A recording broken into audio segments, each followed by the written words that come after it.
Alright guys, here's the deal. I want to show you guys something really cool. Something that I love about living in this house.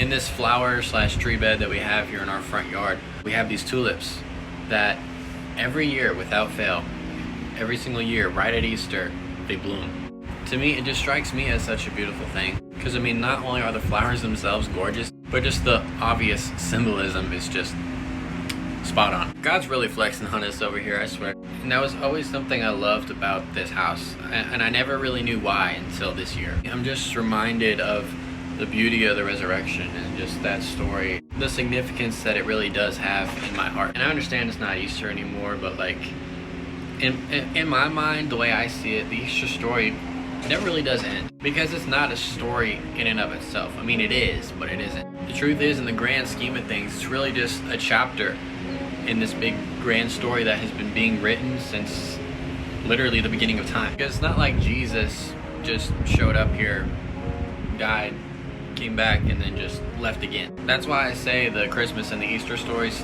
didn't actually end. They're just chapters in this big grand story that is still being written, frankly. Jesus appeared to the apostles, gave them another set of instructions, and then in the following days, the same Spirit that he promised to be with them was in fact with them. And I mean, that's where the book of Acts picks up, which I personally think everyone who professes faith in Jesus should read the book of Acts, because the story doesn't stop at John, doesn't stop after Matthew 28, it goes on.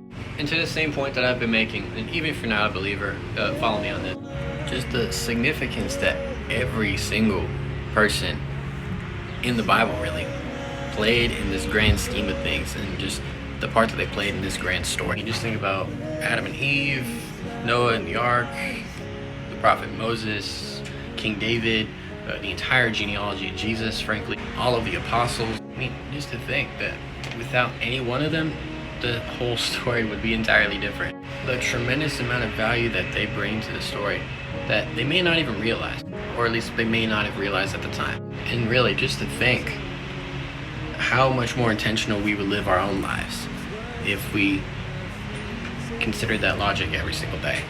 And so with that, for anybody that might be struggling with their place in the world and not really understanding how much value they really bring to the table, thinking that they don't offer anyone anything, I promise you that you do.